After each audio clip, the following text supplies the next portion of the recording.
Hello folks, welcome back to Feature Vector. I'm your host in a hurry, Baltic Joshi, and today's episode is about bias in generative AI. This episode can be listened to as well as watched. The opinions expressed in this episode are very much my own and not those of my employer. We can interrogate this topic by asking a question, a little bit of a rhetorical one, which is technology neutral? And I think the answer is really no. An easy way to interrogate this is by doing a little thought experiment, which is just asking, what does neutral really mean? Neutral for who? Everyone's definition of neutral is different. And because everyone's definition is different, there's no way that a machine can properly encapsulate the variety of viewpoints that make up an idea of what neutral is. The thing is that technology is made by people, and people have preferences, and these are biases which can then be mirrored in technology that is built. A great example of how bias shows up in real life is actually back from 2019 from a soap dispenser in a Marriott hotel. And this soap dispenser would not dispense soap for dark-colored skin, but would work for light-colored skin. And this is a case where whoever designed this probably unintentionally was not trying to be biased, but because they didn't factor in dark-colored skin, they weren't inclusive, they ended up building a quite biased piece of technology. At this point, it's not like bias in generative AI is particularly news. These generative AI systems generate clearly skewed results. And there are even some tools for exploring this, for example, Midjourney. So why is it that we want to get stuck into the details? Well, this one becomes a little bit of a personal one. So as in the previous episode of Feature Vector, I'd asked Stable Diffusion to generate an image of me as a stunning wizard. And what it did was that it changed my ethnicity. It changed me into a Caucasian person. And honestly, that really it annoyed me. But on top of that, I really wanted to get stuck into why. Why is it that this is happening? And so this episode is going to be digging into exploring why this might have happened and perhaps even thinking about what we might be able to start doing about it. So in terms of doing something here, I think just going with the spec of, say, make it unbiased or make it neutral, that is unlikely to work.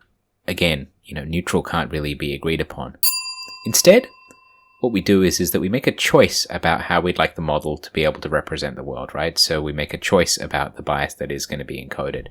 And it could be, for example, a much fairer representation of the world, or it could be something that skews towards, whatever set of values you'd like the model to be able to represent it.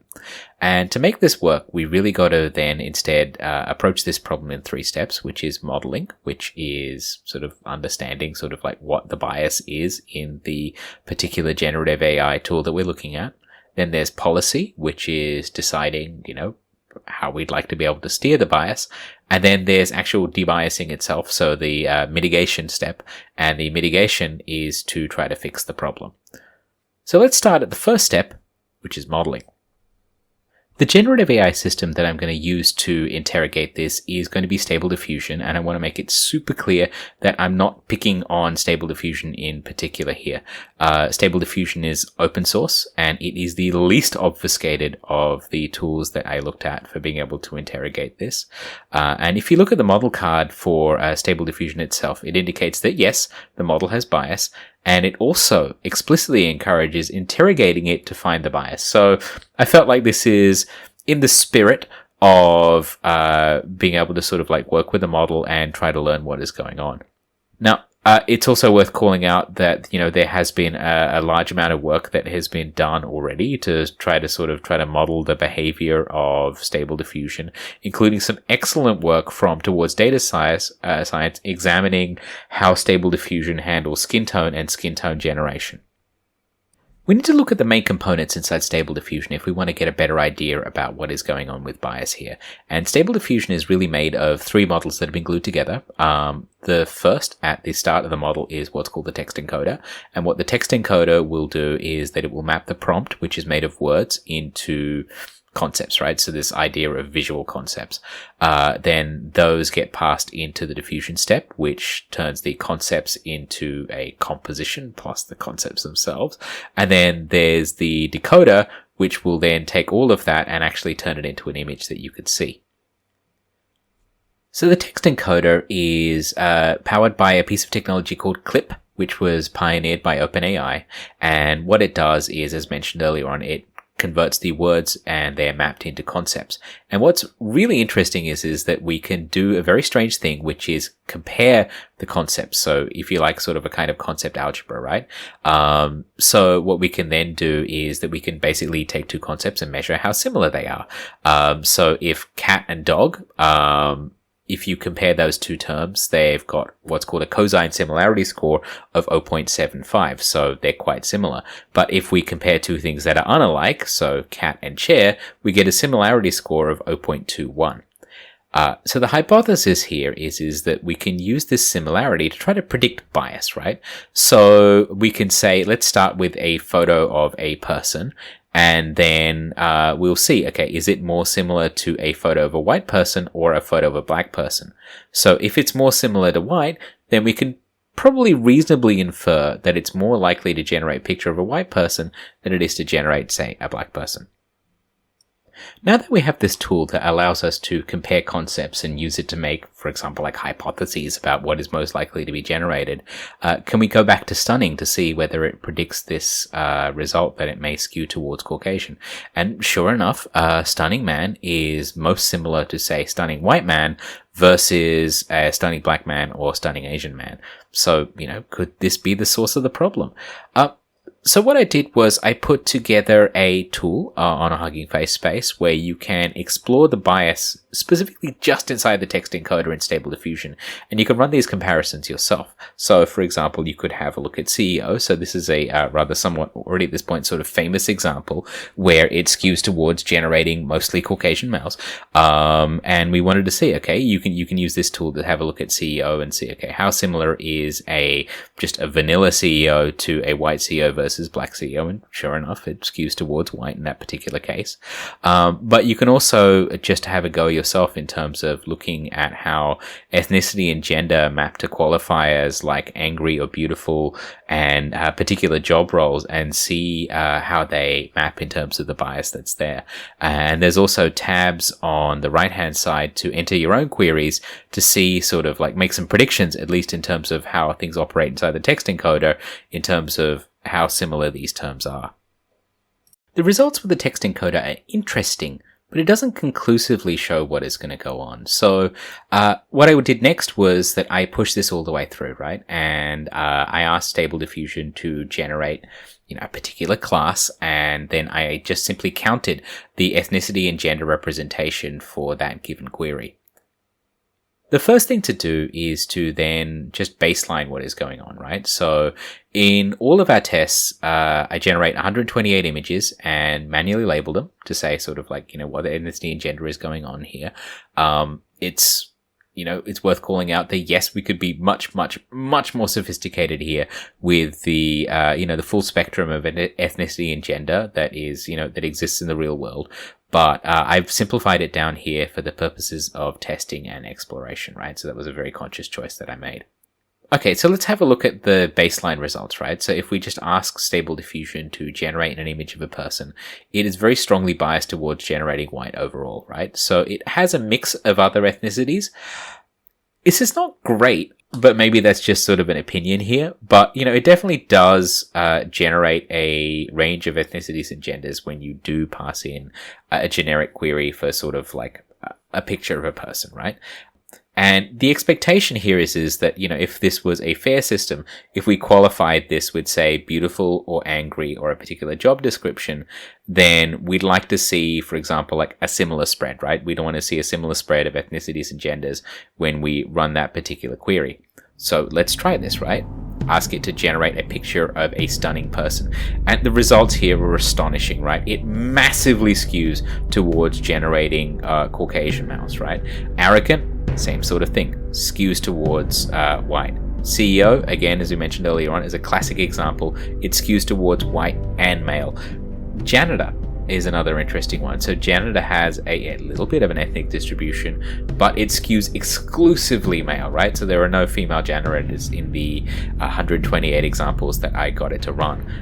Cashier is another example, right? So cashier skews strongly towards Caucasian female. So already what we're seeing here is that, as compared to the text encoder, when we actually push things all the way through, there seems to be some sort of collapse here where it strongly biases towards particular genders and particular ethnicities. The key issue here is around what's called representational harm. Now, this term was coined by Kate Crawford at her seminal talk at NeurIPS in 2017. And she defined representative harm as harms that occur when systems reinforce the subordination of some groups along the lines of identity, right? So let's dig into that. Why is this a big deal? You could just say go to Stable Diffusion and just ask for what you want, right? So if you specify ethnicity and gender, you get exactly what you want. But the issue with that is that it's unfair by default, and it puts work on groups that are minimized or not represented. And the other thing that I found sort of somewhat less formally is that there's arguably poorer diversity in terms of aesthetics when you have to specify attributes, right? So as soon as you start narrowing things down, you get less of a choice in terms of aesthetic diversity as well. And that is a whole long conversation all on its own. Stepping away then from the modeling of the problem, right, finding out how bad things are, let's talk a little bit about policy, right? So now that we've found a harm or that we found unfairness, what are we going to do about it? Let's prompt it with a thought experiment again. We've found what's unfair. What does fair look like? Do you want to go with a fair representation that represents, say, some sort of demographic reality? Or do you want to go with some sort of thing that is more aspirational, right? And the key thing here really is that this isn't a technology problem. This is making a choice, and this is a policy problem. And I think it's nearly impossible to take sort of like a truly neutral stance, as something else that I've called out multiple times during this episode. And this is about sort of picking which flavor of bias that you want, picking how you want your model to be able to represent the world, like again, sort of like is it demographic or aspirational, and just baking that into the steering work that you put into it.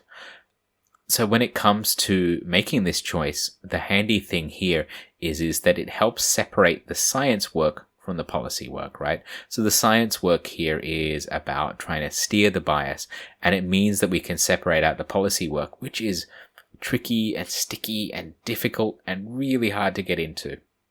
It makes it responsive, right? So if the policy isn't good enough, if it goes out of date, if social norms change, then what you can do is that you can adjust the policy and then just rerun this to sort of try to make things fair relative to the new policy that you have. So now let's talk about mitigations, right? So we found the problem, we've got an idea of how we'd like things to look if they were going to be more fair, and we want to be able to fix it. And let's set some expectations from the outset here, right? Bias is a moving target, and the goal here is harm reduction, not elimination. Let's look at an early one here, which is dataset cleaning. Lots of thoughts around dataset cleaning for trying to sort of eliminate bias and trying to make them more fair. I think you can't ever remove bias from a data set.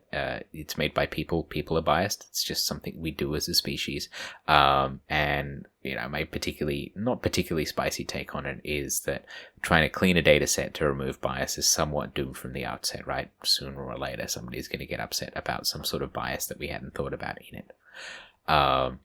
And the other thing here is that I'm not 100% sure that it will work, right? I think there may be some sort of mechanical thing here at play with deep neural networks that really means that if there's any bias at all in the data set, it becomes magnified, right? So this was evidenced in GANs, in earlier version of image generation models, where we had this thing called mode collapse that magnified the bias that was there.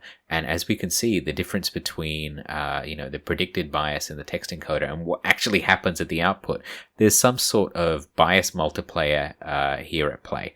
And I think it's maybe some sort of mechanical failure in terms of how we train these ML models. And I think digging into this is going to be a really interesting topic, probably for the next sort of year or so. So now we've got these thoughts about sort of like how can we manage bias in generative ML? Could this perhaps be applied elsewhere? Maybe. I'm going to waggle my eyebrows here a little bit and say, okay, maybe what we can do is that we can look at trying to steer the bias, for example, by messing about with visual concepts. So looking at the tokenizer level and seeing whether if we can rectify the bias at that stage, could that improve the bias in the output. There's also, potentially the idea of using fine-tuning and conditioning to clean up things on the output side as well, right? So taking those last few layers of the network and really just sort of like telling the model, how would you like to be more fair? How would you like to be more representative? But that feels very heavy-handed, and it potentially could impact it in ways that we can't predict, right? So if we fix one bias, maybe all it does is that it reinforces another, right? So it becomes a little bit of a game of whack-a-mole. So I think the mitigation side of this is going to be an ongoing challenge, again, another exciting area of research over the next year or so.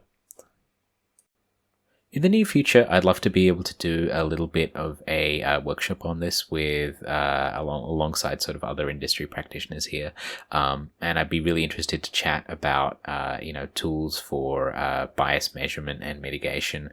Also, sort of like stuck into some of the details here around alignment in generative ML models. I know that's been a little bit of an on and off topic. It'd be really cool to sort of get stuck into those details and see whether they can be practically applied to help reduce the issues in these models. Thanks for sticking with me through this video. I don't want you to walk away thinking that this problem is intractable, like it's unsolvable. Technology has always been biased, and part of the problem is that the solution is societal. And these models, what they do is that they reflect the online reality of how we live as human beings back into us. And that reflection back into our faces can often be pretty ugly. And I think these models have forced us to sort of examine that up close. But I don't think the response here is to give up. And I'm hoping that what we can do is that we can engage and really give this a go. Please see below this video if you want to have a look at some further reading and some links to be able to start playing around with examining the bias inside generative AI. Thank you for sticking with me. This was Feature Vector, and I was your host, Bautik Joshi, and hopefully I'll catch you at the next one. Thank you.